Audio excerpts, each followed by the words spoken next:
Well, hello there. How Hi, you guys. gentlemen Hello. doing? Doing well. Just got in E- town Excellent. or out of town. Nick, I see you're trolling the chat again with your with your hat there. Absolutely. I switched colors. They'll have to comment on that. All So, Steve, you So sent us tonight- this. Yeah. We're going to do another analysis of Trent Horn. Oh boy, this guy again. Yeah, well, he's out there. And he did a stream titled I think the thumbnail said the red pill is a dead pill. And then the actual title was What the Red Pill Gets Wrong with Jordan Cooper. I think he's Dr. Jordan Cooper. Is that right? Yeah. Well, He's that's right. Good. So, okay, to set this up, okay, they had the host of this was some black guy. I don't know if he's a preacher or not. And then Trent Horn, who's Catholic, and Jordan Cooper, who is a Lutheran theologian. So you got three different faith guys really coming out to attack the red pill. So we had a choice of two different titles for this stream tonight.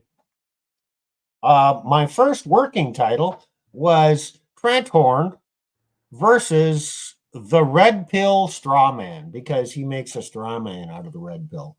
But then we were kind of texting back and forth, and then it came up with Trentasaurus versus RP Godzilla. So that's the one Plutarch liked. So that's what our thumbnail is. Maybe you want to describe why you like that one and what your thumbnail represents. Well, I immediately took to that one because I saw it in my head that I could get the AI to generate a picture of this man pointing and yelling as a Godzilla stomps all over the church. And of course, Godzilla being the red pill, and Godzilla being, he's this red pill's destroying the church. And they actually talk in the stream significant periods of time about how the red pill's wrong on all this stuff, and the church has all these answers, and and all these guys are just heathen degenerates, which some of them are, but it's like this is destroying the church and everything in it. But is Godzilla real? No, he's a character. He's really a figment of our imagination. And so, what is the red pill menace? Yeah, that'd be another good one. But Trent actually talks. He makes a red pill, and he turns it into a straw man. And so here's our straw man fallacy. A straw man fallacy occurs when someone distorts or exaggerates another person's argument, then attacks the distorted version of the argument instead of refuting the original point. By using a straw man, someone can give the appearance of refuting an argument when they have not actually engaged with the original ideas. I think this is what he's doing. Yeah, it's the play of the rhetorician again instead of the logician.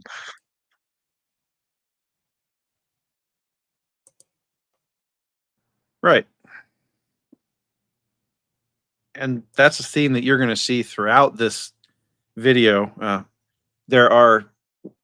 We're probably going to have to turn this one into two different streams because their back and forth was an hour and a half long, and our clips for it ended up being about 35 minutes long. That's just how much there was in here that we wanted to pull out and talk about. So, right. And then I want to bring up another one as a oops. Okay. Oop. So this is oversimplification and exaggeration fallacies. We don't need to go through this. I just want to bring up those words. Well, I guess I can read a bit. Oversimplification and exaggeration occur when actual causes of an event are reduced or multiplied to the point where connections between the causes and effects are blurred or buried. Okay, well, that's enough. Okay. So I just think about that, okay, when we get into this. Isn't that what we do? Is cause people to think? Well, that's what we're trying to do.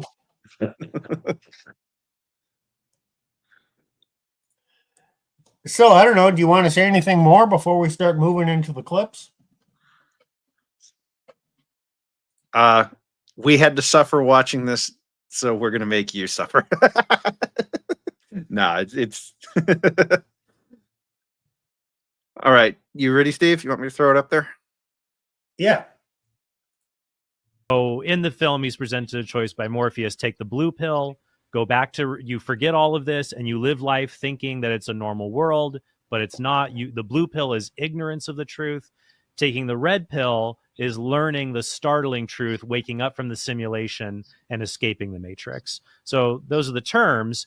Later in the early 2000s, the blue and red pill were used as political metaphors to the idea of someone escaping a widely accepted, comfortable falsehood. One of the earliest uses of it, liberal people argued that democracy is actually bad, even though you're raised your whole life to think it's good.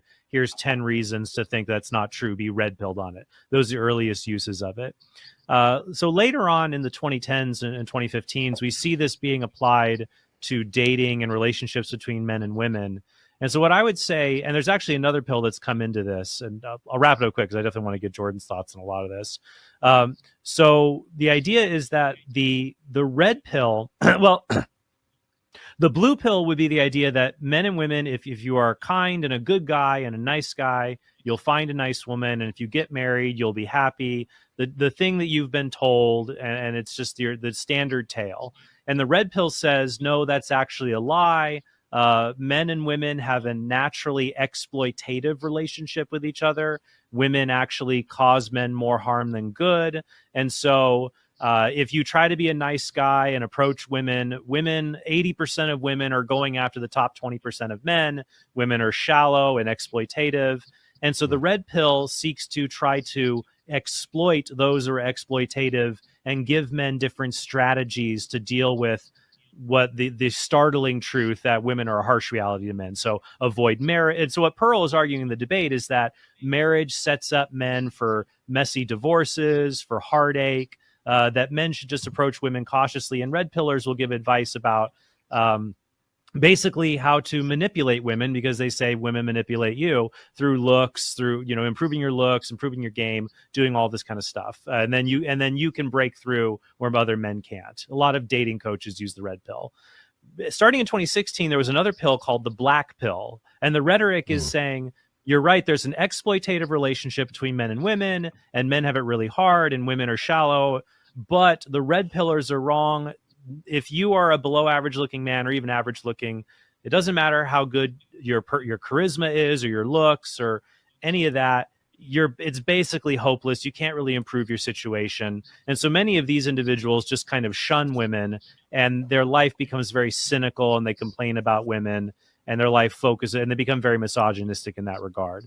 And so Pearl is probably still in the red pill area, but in engaging her and engaging many of these red pillars, a lot of this it's a mixture of common sense advice about men dealing with women that actually is true, how you shouldn't just be a suck up or a Mr. Nice Guy, but that's mixed in with all kinds of falsehoods that assume that all women are just like these stereotypes you see on TikTok, or it ignores the fact that yes, there are bad exploitative women out there, but there's also bad exploitative men, and they don't get mentioned either. And so I made sure to bring that into my discussion with Pearl. All right, that was clip 1. Okay, well, he started out pretty good there, but then he defined the red pill message is it's all women exploit men, so men have to learn to exploit women. Is that the message of the red pill? No. Yeah, that's a what the F moment for me.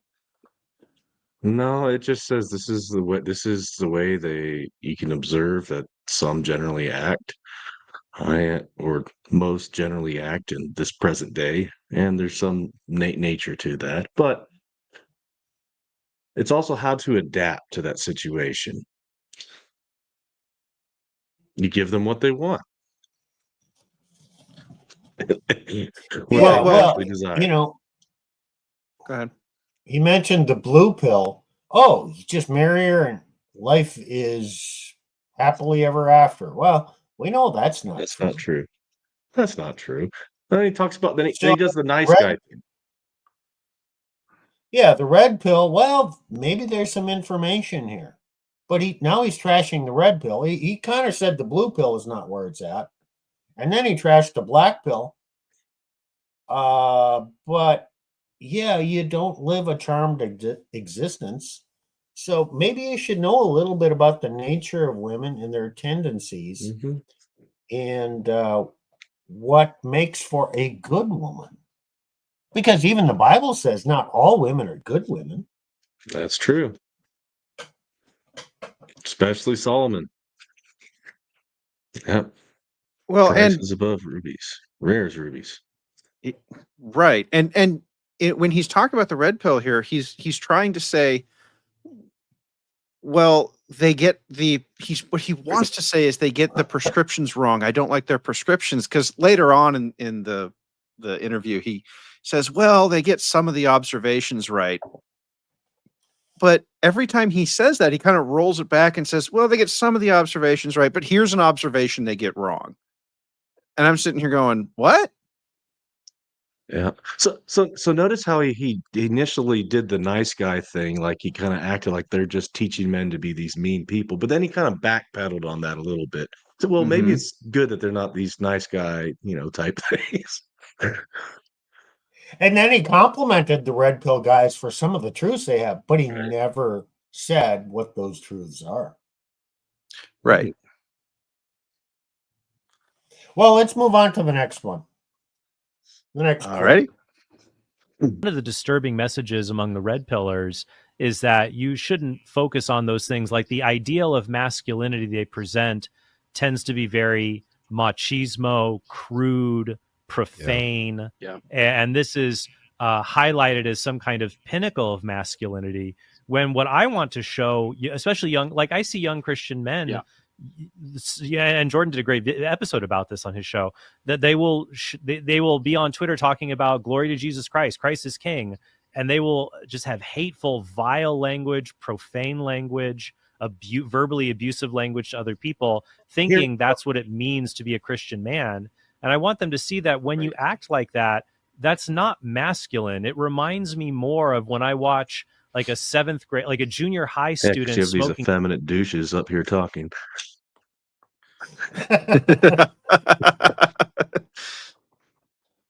cigarettes or swearing, trying to look cool. It's just masking, I think, a very deep insecurity. Ooh, just masking their insecurity. Yeah. Oh, because we're not online with the egalitarian squish gay bullcrap that they put up with. Yeah. Okay. Oh, didn't previous generations of Christians call that crap abominations?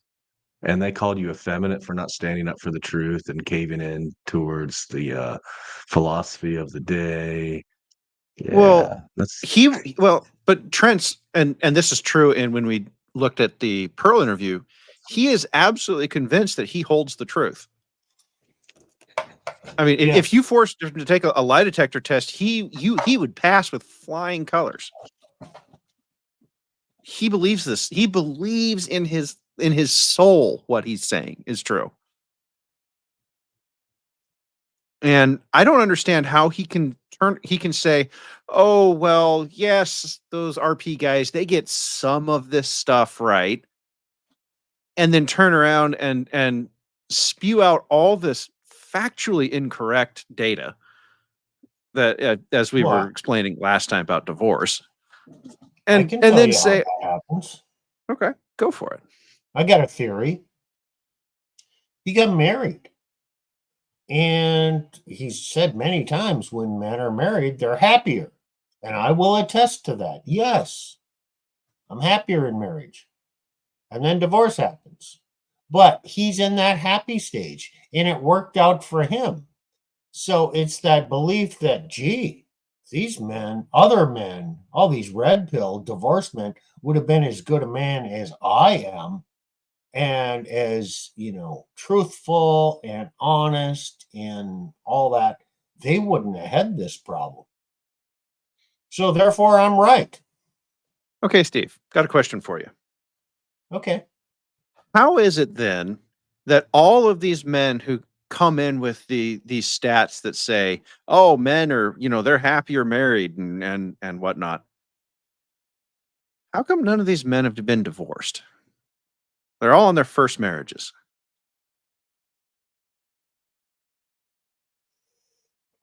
Could it just be statistics? I mean, there are a lot of men who just, there are a lot of marriages that never get divorced. And if you're in Yeah. that area and you're out spouting your view of things, you have no idea how close you are potentially to divorce That's or true. how easily it can happen. So, Very true. it's just the group of people who are fortunate enough that they have not been divorced. I mean, that's how I see it. Okay. Happy until you're not. Okay. So, and that's how I was in my first marriage. You're happy until you're not. And in some marriages, you're never going to get to that point of the or not part. But Right. we know from now, yes, it is self-reported surveys, blah, blah, blah. But we know from self-reported surveys that most men and women are not happy in their marriages per their own definition. And there's whole conversations we could have about what's going on there. But they say that. So I see two things that he's doing here. First, he's very subtly taking his life as anecdotal evidence and presenting it as the common truth, as the common outcome. He never says that he's only talking from his experience here, because the data clearly shows that he is wrong on every point. 56% of all marriages will get divorced. Of those, I think it's somewhere like 10% report being genuinely happy in their marriage. Of the ones that survive. So, we're not talking about a lot of people who are genuinely happy.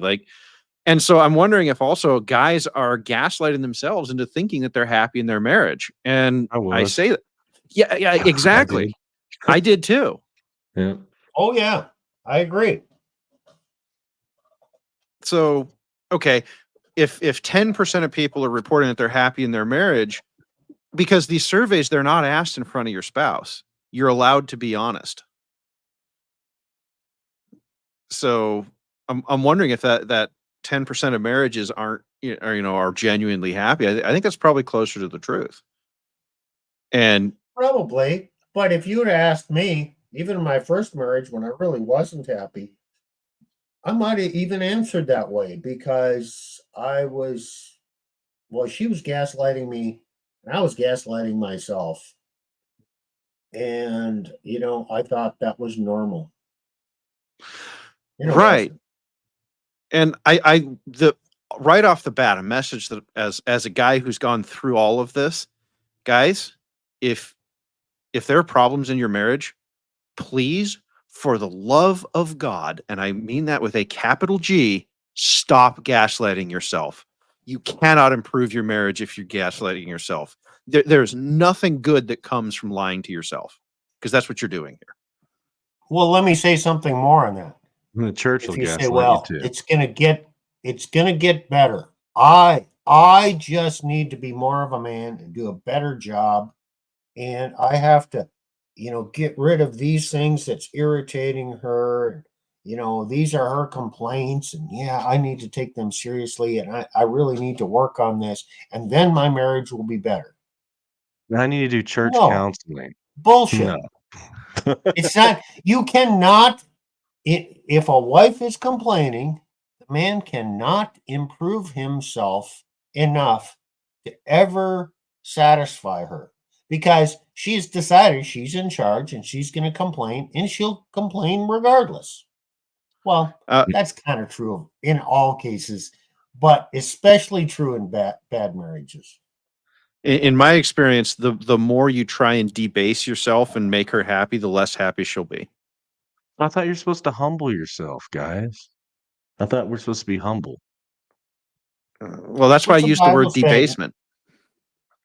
What's the Bible say? Are you supposed to humble yourself before other men, or humble yourself before women? What's your answer, Well, Nick? you could there can be humility, but you don't need no self debasement. You don't need to make yourself look soft and squish and reprehensible in her eyes. Like, you don't need to cry in front of her. You don't need to be that vulnerable, but you do need to be who you are. I mean, you don't need to sacrifice yourself on the church counseling, marriage counseling altar. Yeah. Now, there's a asterisk I want to place here. Look, guys, if you start being who you are and being that asshole, that's not likely to improve your marriage either. Because if a woman's decided she's in charge, and she ain't going to let you have that. So, Screw 'em. yeah. Yeah. Well, let's move on to the next one. Alrighty. Well, I was just going to say that self-giving, I think you're right, that's what leads a lot of men down. The denial and the failure to understand that, I think, comes from the mindset in the red pill community. And frankly, I think a lot of men get red pilled and black pilled because they have this mindset. They look at women, but even really other people in general, but they look at women with an attitude of, how can I extract value from this woman? They see women only as, okay, how do I extract value from her? How do I get her to like me? How do I get her to have sex with me? So men who are quote unquote blue pilled, they already have a disordered view when they want to just be, if I was really, really, really nice to her and I'm her best friend and I do everything she asks for and I'm always there for her, maybe one day she'll date me and go out with me. Well, you're not practicing self-giving because you're being manipulative. Now, you're being manipulative in a very unmasculine, needy, nerdy sort of way that red pillars rightly critique, that you're trying to manipulate this woman just in the least successful way possible. So they have an extracting value model towards women. So a lot of those blue-pilled men, then they never believe really in self-give. They don't value women for just being women. Hey, I could be friends, or we could date if it works out. If it doesn't work out, it doesn't matter. It's fine.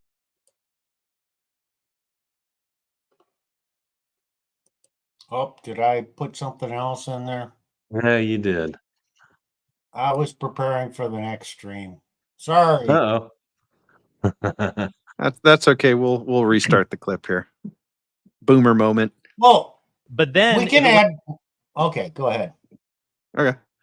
When it doesn't work out, they go red pill, saying, oh, what I needed to do was to be alpha male, and I have to neg you, and I have to use all these pickup tricks, and I have to use this, and I have to looks max and game max, and I do this and that. So the problem is, then they have the extracting value mindset, and then they get black pilled when they think, you know what, I have the extracting value mindset, but women, it's impossible for me to extract value from them because of who I am. So I'm just going to be cold and bitter about it. When the entire thing you have to change is just this idea of life. Because if you look at it towards women, you're going to look at that way towards everybody. And if you treat everybody as, how do I extract value from this person? People are going to figure it out and not want to be around you. But when your life is about a genuine self-gift to others, paradoxically, other people will want to be a gift of themselves to you because they see you as a genuine and good person. That's what these guys are failing to see. Okay, now let me start here. Now I'm gonna do this. Theology of the body. I don't know how many people have heard of this. I have. It's a Catholic thing, Yeah. and it was Pope John Paul II, who was a pope for a long time. He gave 133 or 131 Wednesday addresses, and he was talking about sexuality and marriage, and that body of work has been termed theology of the body. I studied it many years ago, so I'm not going to go into what it means here, but I just want to point out that, yeah, Trent is talking about some of those things. So theology of the body is a kind of a philosophy that's backed by phenomenology. Okay. And I think the philosopher was Husserl. He was one of the guys who started that. And, he's developed this into a whole theology. And a lot of it is true. Well, maybe all of it is true, but it kind of misses the point. But the reason I'm bringing this up there is Trent talks about this gift of self. So a husband and a wife in marriage, it's a gift of self. They give themselves to the other. So he's mentioning this. He mentioned it in the blue pill context. If you give enough, you will receive. And that's Well, not true. that's not quite true. But then he comes around it again. A gift of self results in a reciprocal gift of self, and thus becomes mutual. Well, that's not really true in most cases. Ideally, yes. Sure. And then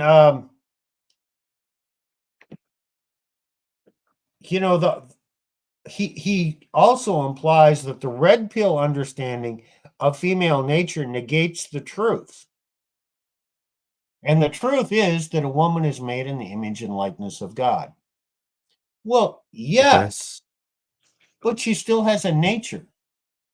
And a And if fallen you one. think you're going to get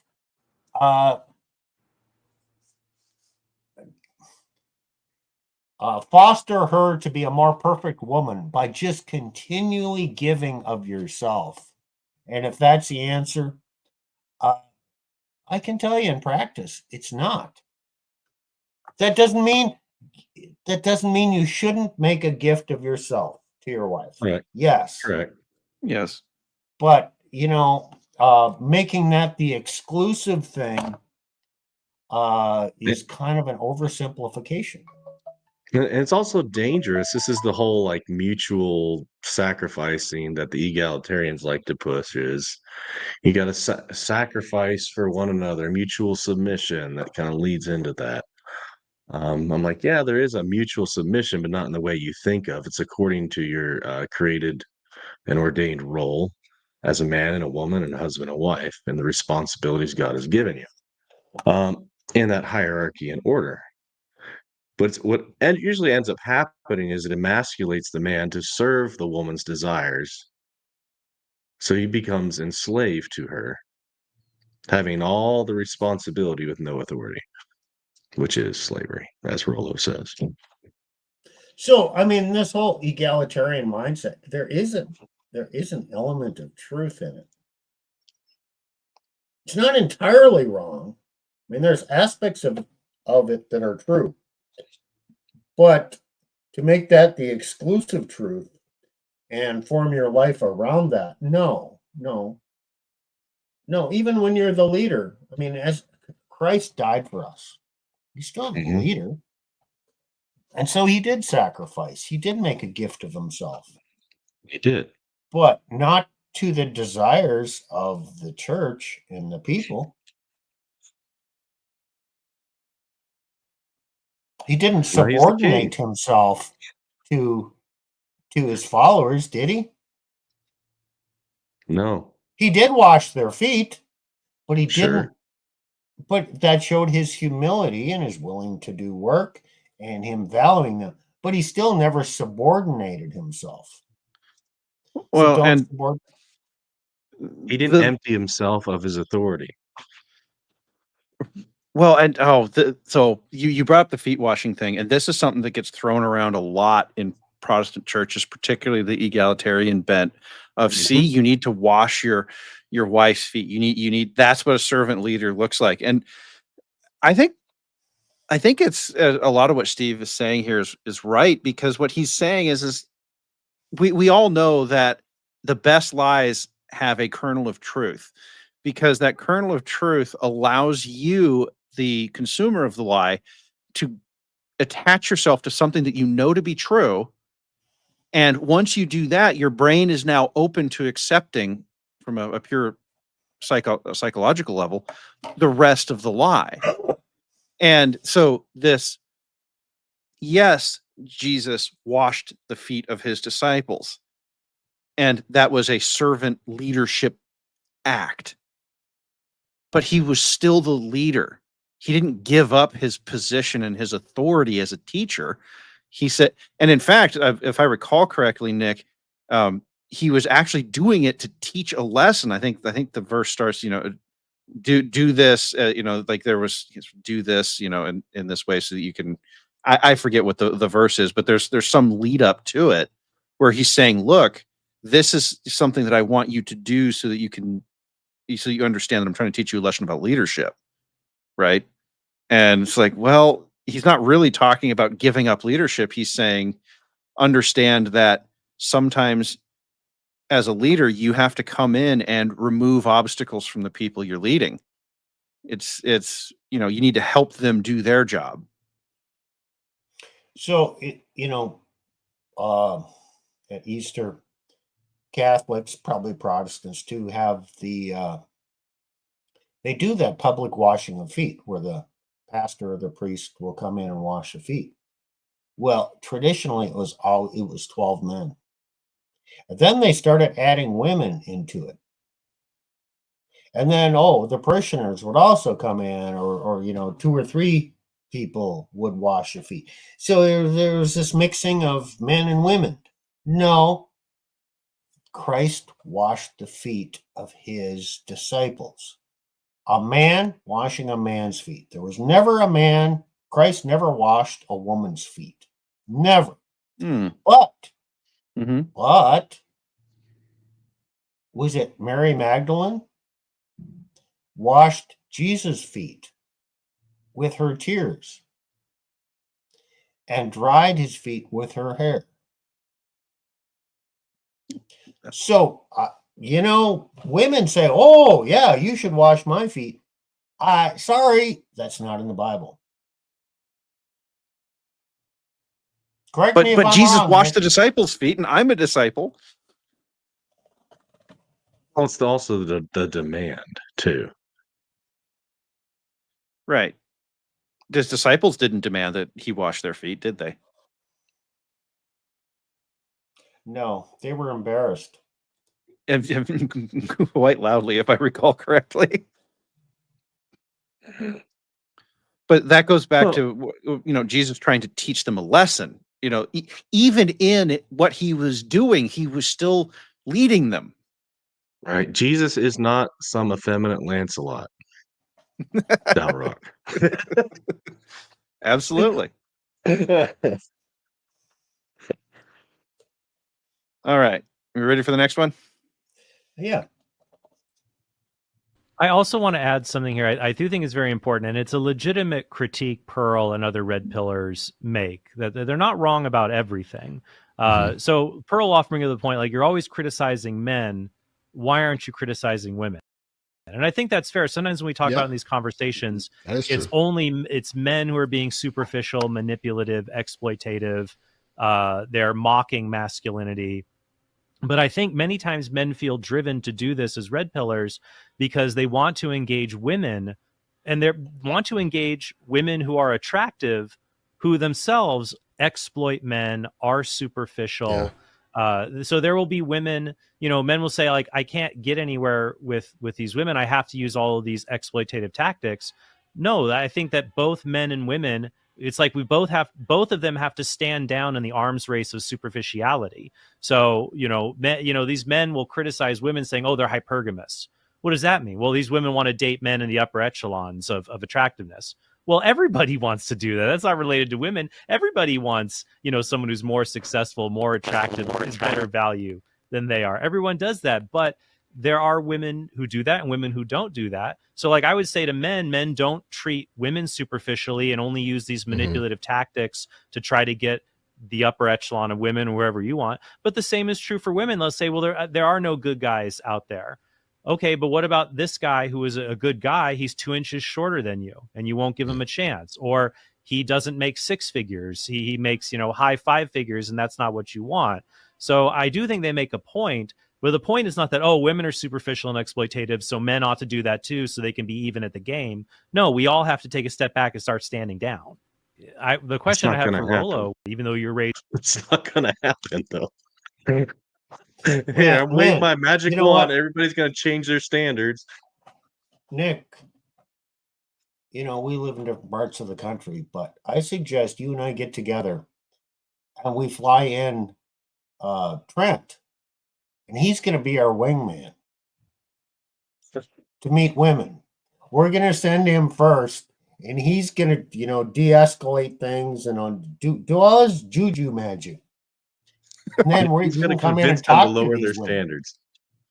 He's going to somehow magically change everything where they're going to not have these standards, and men shouldn't try to aspire to be better men to try to have access to some sort of delusional woman.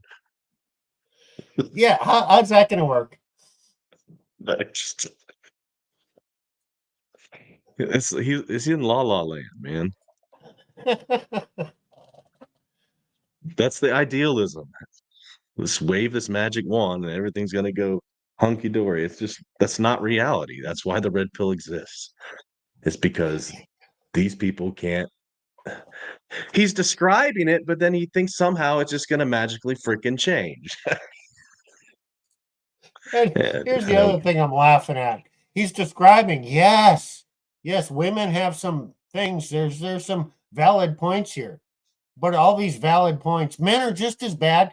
And even all these valid points, I'm going to talk about how bad men are in the same way in an 50-50 basis.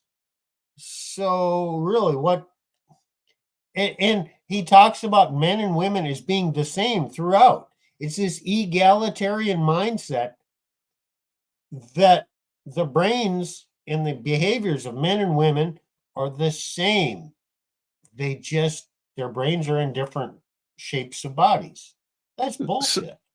So we see this in the non-Christian sphere as well. The same sort of mentality of, like, if you go out into the secular world, like I'm thinking back to when Pearl she did her Piers Morgan debates, or that's a very secular thing.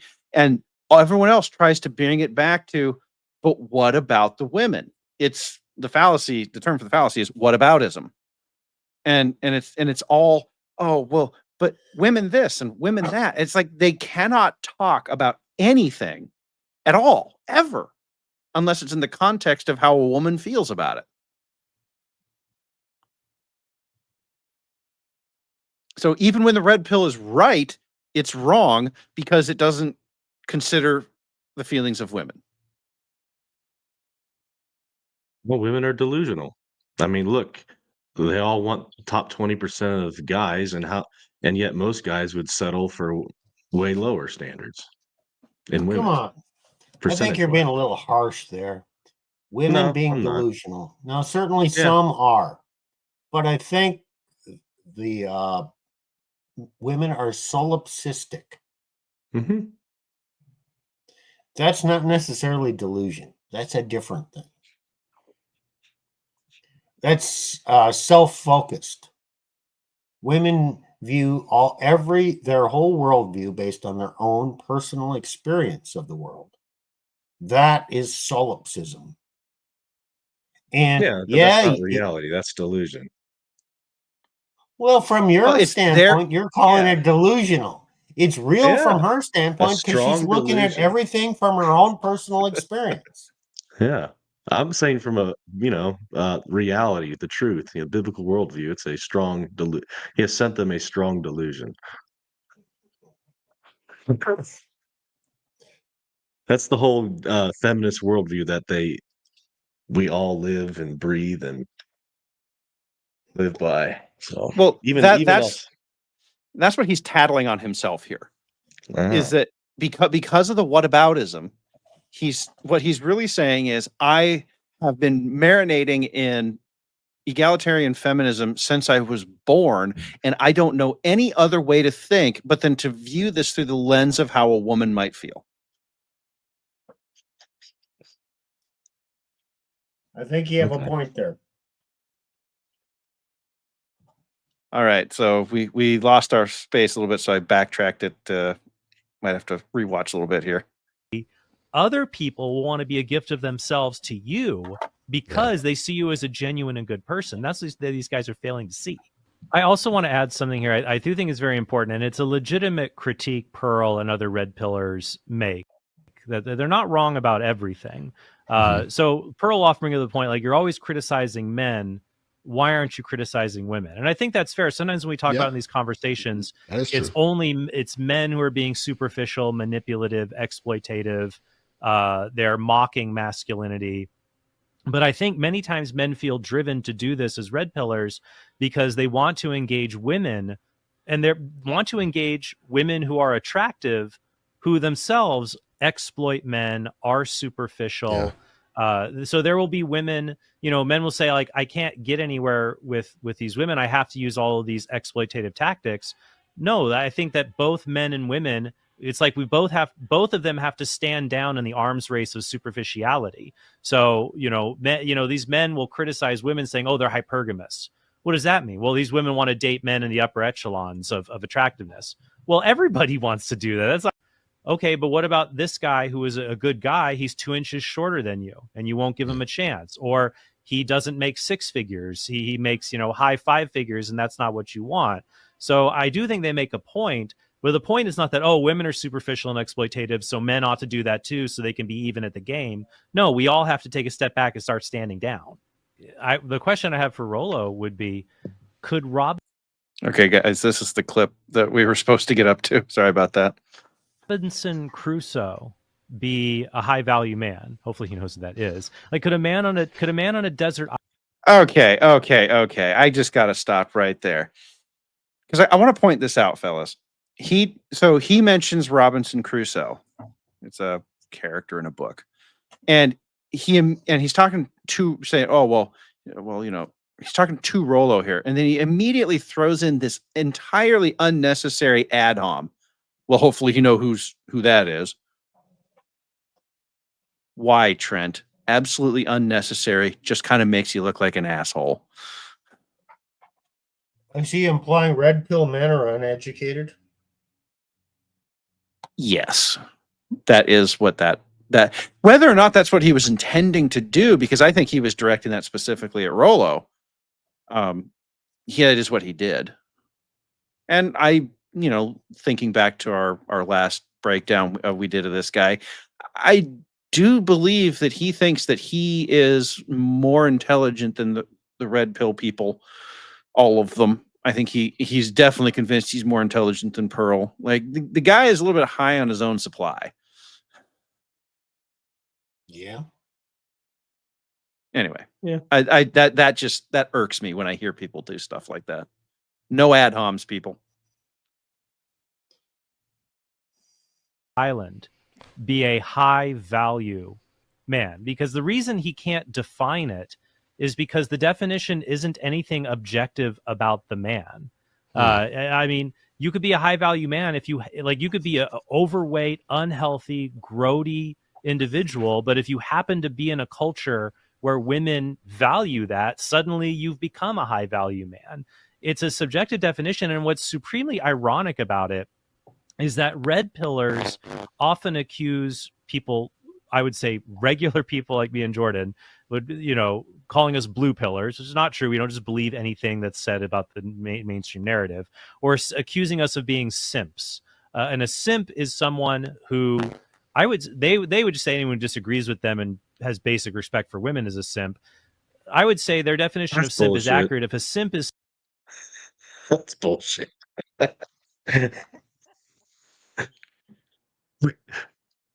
Well, do define what a simp and a white knight is. Red pillars do, and that's not what they described it as. So, Well, if a man comes to the defense of all women and just is this white knight saying these red pillars are wrong, isn't he kind of simping? Not for an individual woman, but doesn't that make him a general simp? in the actual, because simp is an acronym, and in the actual acronym, it does not imply a singular.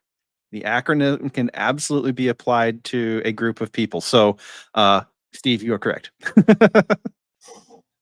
Okay.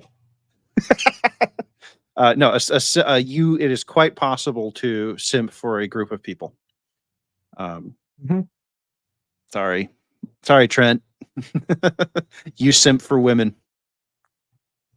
And later on in the stream, he actually simps for his wife too. So Yeah. Well, that's fine. We're not going to criticize him for that. sure. Every man does absolutely need to defend his wife, and he should kind of gush about her. Nothing wrong with that. Right. Absolutely. But he also does it for an entire group of women, which is not actually I could say that it's okay, Trent, I'm going to say this. It's a form of low-key cheating. # deal with it.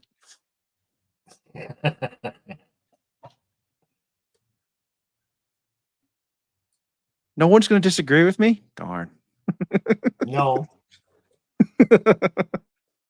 someone who pleads and begs for the attention of women and uses manipulative tactics to affirm women, but solely for the goal of getting their attention, affirmation, to hopefully exploit into physical advances. That would be simping. That simps, ultimately, they just do what they do because they care what women think about them.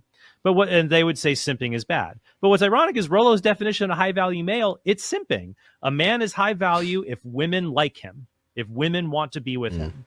Why should your value come from whether women want to be with you? Who cares? Like, you could put me or Jordan in an environment of women with loose morals who are trashy, and we would be low value men to them, and we wouldn't care. I don't care because we objectively have good qualities, and the women who this is just all twisted.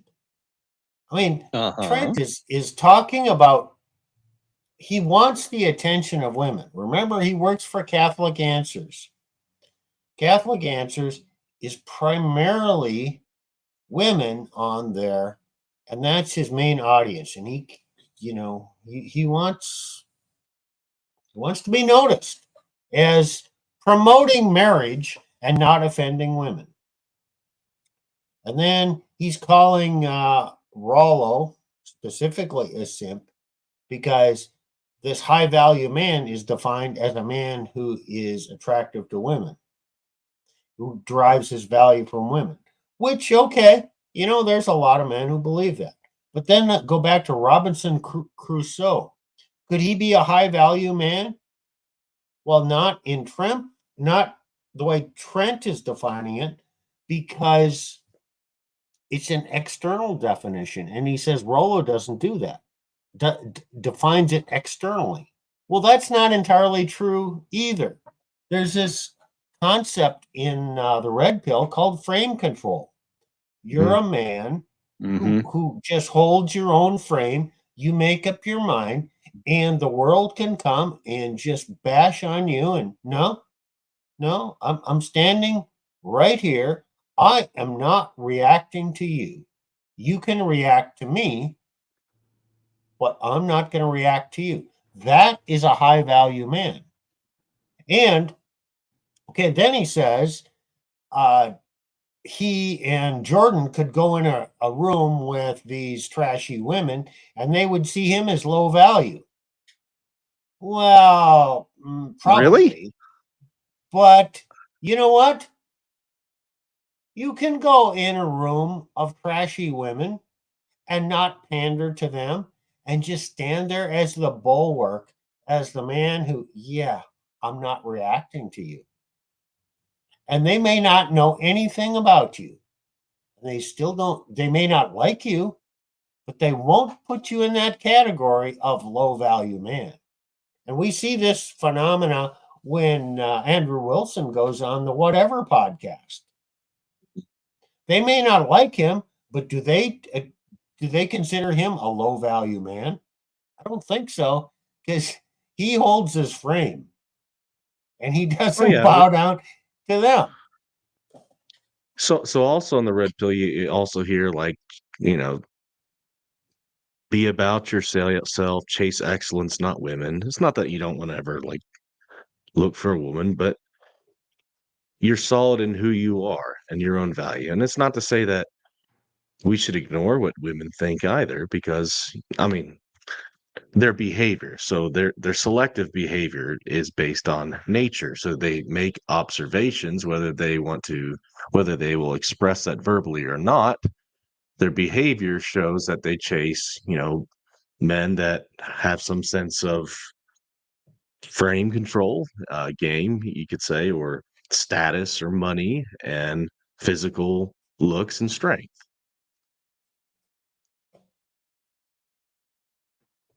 And I think that's valid observation. Who wouldn't want a man that looks good, has strong, has a stable mentality about him and can provide for a woman? So Nick, what you're saying is that these guys are trying to smuggle an anti-nature view of women into the picture. Yeah. Okay. I'm going to reframe that a little bit. When you deny the nature of a human, you deny that they were created in the image of God. You deny that God set up their nature. You deny that God built the world this way and he built it this way for a reason. Am I Correct. wrong? Even though that nature can be twisted by the fall, which you do, that's what you see in Right. rebellion, not hypergamy, so Steve would say. Right. But so what Trent has actually managed to do here is to take his own faith in order to appease his own feminism. He's taken his own faith and shot one of its core tenets in the head, which is that God created the heaven and the earth and everything in it. See, that's the problem with most of modern Christianity is they've left the study of nature. They all have these ideals in their heads without dealing with reality. Yeah. Something the older theologians did do. And this is a topic for another day, but it's why do we see so many Christians who actively antagonize, against science, and I'm not talking about, soft sciences. I'm talking about just observational science. Right. Because we have, particularly in the United States, and we've talked about this before in other, I think of the Consent to the Governed video, where in the United States, we have created so many of these religions and we have to be so rebellious. And it's like, we have lost the plot. We've gotten away from what Christianity is and it's supposed to be in the name of following some sort of broken ideology about what Christianity should be. Christianity's become its own a religion that worships itself. No, a religion disconnected from reality. Yeah. Whom God created, even though it's fallen, nonetheless, God created. Well, I have to. We as Christians accept that we live in a fallen world. Right. Great. I still have to observe said fallen world. Right. And I have to accept that the observations of the fallen world are as it is. Yes.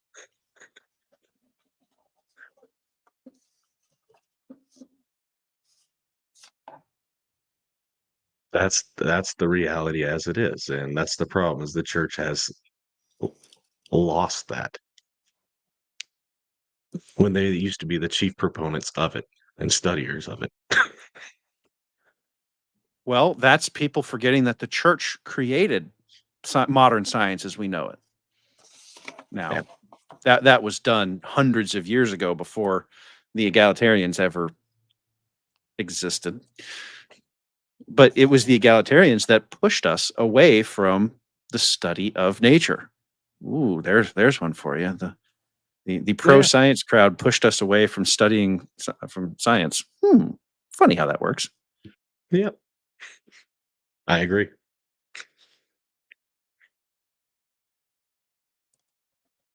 Well, I guess we should continue. Yep. Matter most, our wives. That's where we look for affirmation. Or before I was married, I look for affirmation from people who are virtuous, not just from women, whoever. So that's what's ironic about the definition, is that it's totally subjective. It's not anchored. What are the objective goods you as a man should have, regardless of what other people or women think about you? Yeah. See, when I hear this, my first thought hearing this clip is other men. I think what's interesting is I think what happens to a lot of men in this. Okay, so we had a clip break there, but I think we actually discussed the main point pretty well. I think so. Red pill trajectory is they start with the pursuit of base pleasures, the carnal pleasures, like, oh, I would really like to have sexual relations with that woman. And that's what, and when they finally can accomplish that, that hits the dopamine, like, oh, it feels really good. But eventually that kind of pleasure becomes repetitive. You get on the hedonic treadmill, as it's called. It doesn't hit those highs anymore. It hits your brain just like any other kind of drug. And so those bodily pleasures don't do it anymore. But once they are able to go from, I can't attract women at all to finally I can get women, they want a deeper pleasure than just the pleasure of sexual relations, the flesh, and the deeper pleasure and that's why the deeper pleasure of things like pride, that, scripture and history of the church would say that the deadliest of sins is pride. Like why did the angels, the fallen angels, the devil, they were not tempted by bodily desires. They don't have bodies, but they were tempted by higher pleasures, by perverted intellectual pleasures like pride. So that's why you're right. These men will start at the bottom, like, oh, I can get these women. But then when that gets old, hey, but guess what? I get women better than you. I know this better than you. I'm on top of you in this game. I'm the one who's better at this. And then they get, like, if you think about a lot of like celebrities, rock stars, athletes, what is the greatest pleasure they have? It's not the money. It's not the women they attract. It's being able to know that on the scoreboard, they're higher than other people. And that's the highest pleasure they're seeking.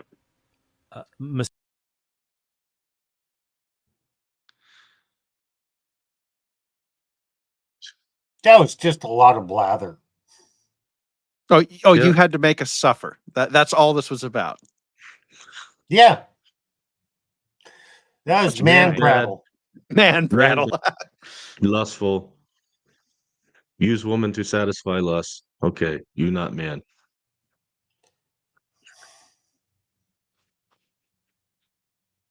He didn't really say anything profound there, so no.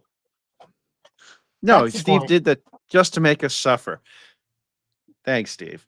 See, when I put these together, I wasn't so I watched the interview, but I didn't pay attention to this timestamp. So as I was slicing this for the thing, I didn't know which part Steve was going to pick. If I had known, I would have left this one out, Steve.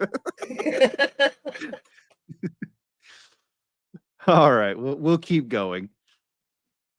Misogynist, and I don't use the term misogynist a lot because sometimes it's thrown around. Like Harrison Butker is called misogynist for saying women should value motherhood. Ridiculous. And it's like, get out of here. You drain the term of all of its meaning, but there are places where it can be used. And for people who think that, and that's when you get further along the red pill to the black pill, which is where you've given up trying to manipulate and manipulate and attract women because you think women are just awful and you want nothing to do with them. That's why some of these men become MGTOWs, MGTOW, men going their own way. That they just sit around and they're the ones who are the highest part of the pyramid because they've reached true enlightenment or nirvana. They have true enlightenment, that the real happiness comes from being completely separated Come from on. women because you see the truth about how awful they are. So from their perspective, He's importing religious ideas into the red pill. Good job, man. So he's Jesus Oh. smuggling. No, he's like that's like what, Hinduism or Buddhism, Nirvana. I think that's Buddha. No, Weren't there some church fathers, no. like the desert I need to refresh fathers, that. who separated from society and went in the desert to pray and just left women behind? Oh, Yeah. maybe they were really the first MGTOWs. Have you ever Yeah, thought of that? Well, they- okay. they must hate Nick, women. Nick, doesn't Paul say somewhere that that it is better to be, alone, but if you have to, if you need to, get married to one woman? Yeah, he basically says, "Hey, it's a gift to have this. It's a gift of God to have this. What you call it? Celibacy. Self-control, celibacy, Right, yes. sexual self-control, where you don't need to get married because you can control your sexual desires." Well, doesn't that sound a lot like what the MGTOWs are doing? Yeah, Well, I don't know. I'm not. I can't. Some of the MGTOWs probably have the wrong reasons for doing it. Mm-hmm. Some of them might have the right reasons for doing it. But who am I to judge their motivations? That's up for God to judge them. That's on their conscience. Just because they've decided to swear off of women does not make them evil or wrong. No. Potentially, they could be wrong or they could be right. I don't know. Steve, you don't Doesn't mean that understand. they hate women either. That doesn't mean that they hate women either. They're just not looking for it. Looking for that relationship. So there are some MGTOWs who do actively hate women. Sure. So like I can think of their names, but I won't say them. But there are some MGTOWs who they don't hate women at all. They just they're no longer interested in playing the games that you have to play. I'm thinking of Joker here. He doesn't hate women. He's just he finds them boring mostly. Which but Steve, you don't understand. Trent gets to decide whether MGTOW is good or bad. So. Yeah. Okay. I'll accept your correction. So, but yeah, it's MGTOW is not good or bad. It's just a way of dealing with it, and that's I wanted to bring that up because it ties back to the point about Paul talking about celibacy and being able to do that. Some guys, they just don't want to deal with women. It's not that they're gay. It's not that they don't like women. It's just that they're not interested.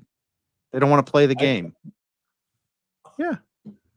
I grew up in rural Minnesota, and there were guys, bachelor farmers, who lived their entire lives. Even a brothers who were bachelor farmers.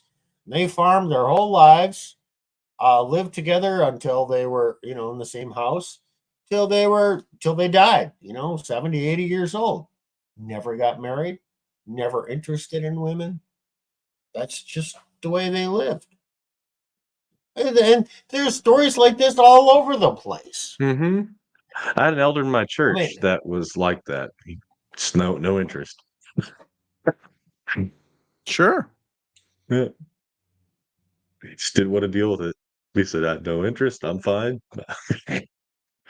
He was a farmer and he's content. Yeah.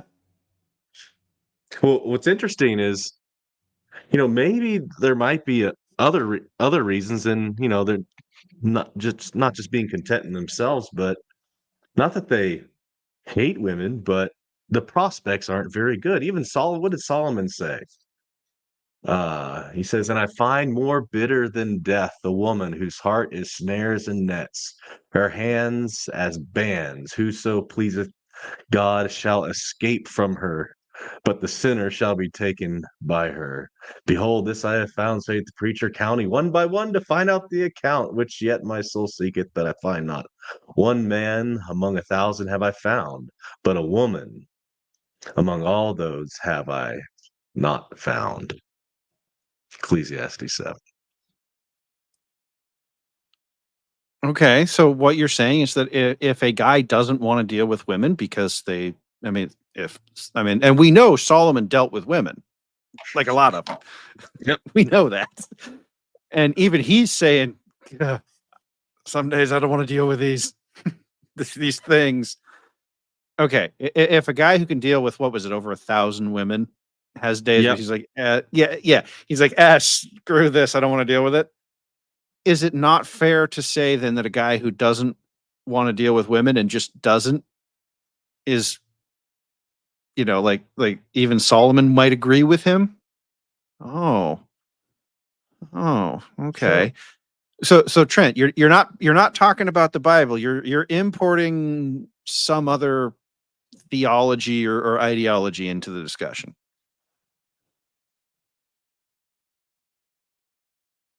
Saying anything nice about any woman in any circumstance is simping, because from their point of view, women do not deserve any kind of praise at all. Yeah. And the reason Pearl is so successful with this audience is because she is an anomaly. She is a woman who is willing to say women do not deserve any praise. So Pearl is sort of like an inverted porn star to them. Who the hell says that women don't deserve any praise? I don't know. Has Pearl ever said women don't deserve any praise? No. Remember in the beginning I said simple oversimplification and exaggeration fallacy? Oh yeah. Yep. I think this is the exaggeration fallacy. I don't think Pearl is ever. It's maybe the pull it out of your ass fallacy. So let's call it that. Yeah, pretty much. Well, and did you catch that line he said right at the end before I hit pause there? Called Pearl a porn star for the red pill. I want to see if I can load that up again. Deserve any praise. So Pearl is sort of like an inverted porn star to them. Pearl is an inverted. Rhetorician. Yeah, this is sophistry for one. Which is effeminacy. Yes. But calling Pearl an inverted porn star for men because she's saying the truth? And okay, men like do men like it when she says the truth? Sure. Yes. It's the truth, so I rejoice in the truth. It doesn't matter if it's a man or a woman. Okay, why is that? Why is that porn though? Why is that porn? It's not really porn because they suspect some things. And here's a woman who's telling me the things that I suspected are true. She's affirming them. Wow, that's great. Let me watch more of her. She's a very unique woman. I kind of like what I see. Mm-hmm. Are they actually lusting after Pearl, or are they just kind of like, wow, here's a woman who's actually has a brain? And yeah, they're going to follow that. And yeah, they like what she sees, but I don't think they're lusting after her. And so it's a wrong analogy. I think they do appreciate what she says, because it might be the first time they've heard a woman actually make sense about some of these things. Well, and hearing a woman say it and agree with what guys like, there's a lot of things that guys like we know, but particularly in this feminized world, we don't feel comfortable talking about publicly because it's like, well, am I going to get hit for saying that? like, but then you hear a woman say it, and now all of a sudden, all the guys can point and snap their fingers and go, "Yeah, I'm not saying it. She said it." Right. Very true. I also have a feeling this is why all the simps that for the feminist simps hate her, because her existence is a direct threat to their narrative. Mm. The fact that a woman is willing to speak the truth about how women are shatters a lot of different narratives on the feminist side, not just about how women behave, but also shatters a bunch of narratives about women that women want to believe about themselves. The princess narratives, the I'm going to get the prince, and then it shatters the I'm a 10 narrative because she loves shattering that one. Right? She actually goes pretty broadly at feminism. She doesn't just pick on one thing and say this is my hobby horse. She goes, "Oh no, you're not tens. Oh no, you really are a chunky monkey. Oh, by the way, women really do think like this, and women really do behave like that." She's a threat to the fantasy that the weak men have built for themselves. Huh.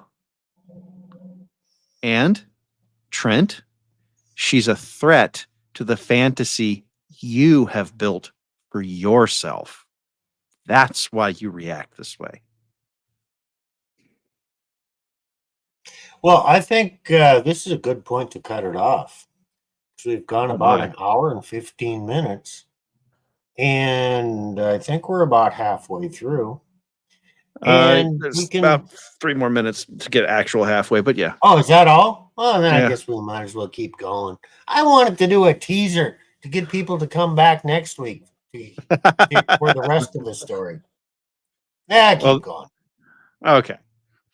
Frankly, that I find that those men who just hate women, they like porn stars for the same reason they like Pearl. It gives them something that makes them feel good while they can disrespect the person giving it to them. Like the men who like Pearl, who hate women, they don't respect her. They just like that she's willing to exploit herself as a woman to make them feel good, just like porn stars will do. Relationship. Okay. We kind of touched on that, but he says that they like Pearl because they make her feel good. What? Make them feel. I mean, granted, there might be some weird But guys. then they out there hate like her that, just but- like they hate porn stars? Yeah, I don't see these guys hating on her in the comments section. So I think the this is a lot of sophistry and bullshit. It's kind of a word salad, too.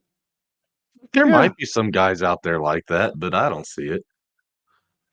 well, look, any girl, speaking from experience, having access to my wife's social medias, any girl on the internet is going to have creeps, freaks, and unpleasant people. That's not unique to Pearl, guys. That is literally every woman on social media who isn't, Gorlock the Destroyer. Right. And sometimes they have their own special brand of crazy in theirs. So no. You can't look and say one guy did this and I saw it in a comment somewhere, so it must all be like that. Bullshit.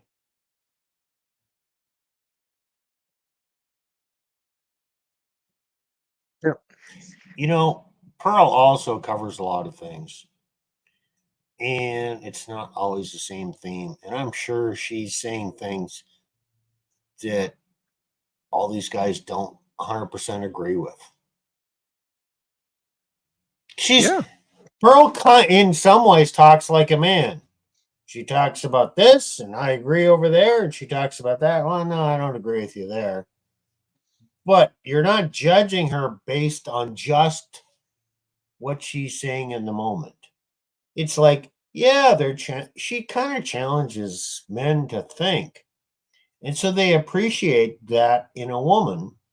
And I don't really think the majority of men see her as a porn star.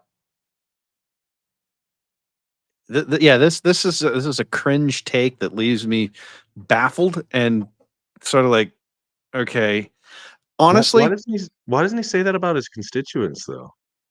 oh well, because he's pandering. Um, honestly, I think this is a little bit of narrative wish casting. He's trying to paint Pearl as a porn star. He's trying to, I believe in psychology, it's like associative. I'd have to ask Elena what the actual term is, but there's this thing. It's like you can do where you like if you associate somebody with a bad thing enough, you can taint their, you can get people to think that they're, this or that, right? And I'm Yeah. sure Elena will, by the time we're done, have told me what it is, and but I'm wondering if that's what he's trying to do here, and if that's the case, yet again, Trent Horn is smuggling in an ad hom because he just doesn't like the fact that she disagrees with him and did so in a cogent way that he couldn't just immediately win the, because and Steve, I think he pointed out that this guy, he's pandering to, Catholic Answers Karen wine moms, which is how I'm going to describe him. He's got an audience that he's playing to, and in that audience, comparing a woman to a porn star is like basically calling her the devil's handmaiden. She was an egalitarian though, or wasn't for the red pill, they would be all over him for that, wouldn't they? But she's playing for the opposite team. All of a sudden, it's fair game. Right. That's So what you're Trent never advocates for a patriarchal system. Never. It's always egalitarian. So doesn't that just tell you right there who his audience is? Yep. But people keep telling me that the Catholic Church doesn't have, it's not egalitarian. It's like a lot of churches, guys. There's a lot of lib progs in a lot of different churches, and I have been to some Catholic church. We're very lib prog, and Well, I will tell you this. The Catholic Church doctrine is definitely patriarchal and not egalitarian. But the practice is egalitarian. And even the pre-Cana training before you get married, that's pretty egalitarian. So in practice, it's pretty egalitarian. But, I'm not saying anything about the Catholic Church that's not true about pretty much every church out there.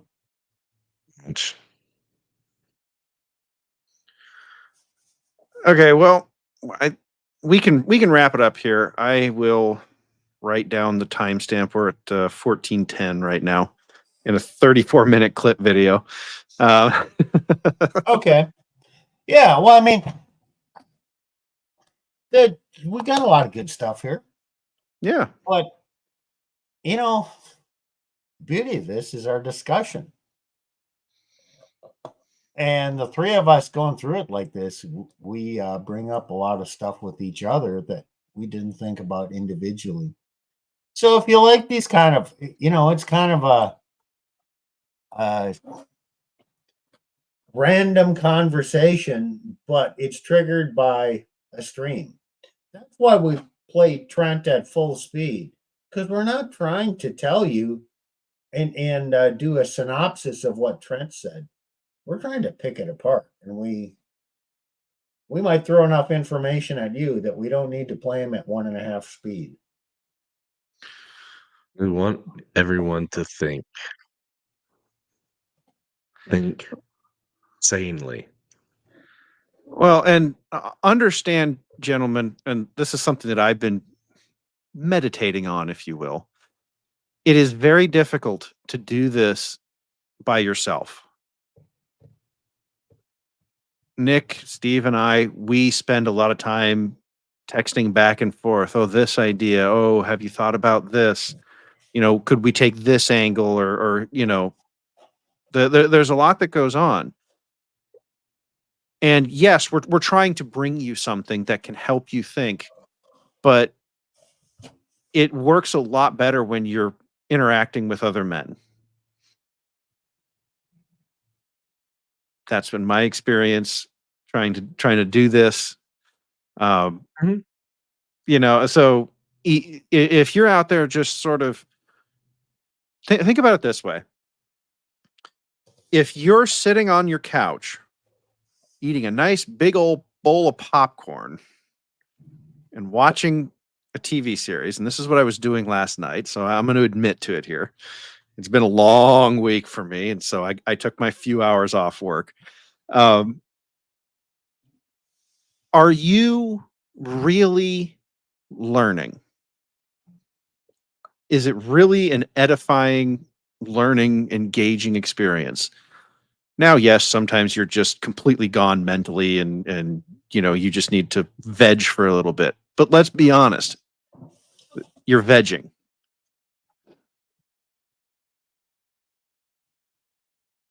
This is brain food.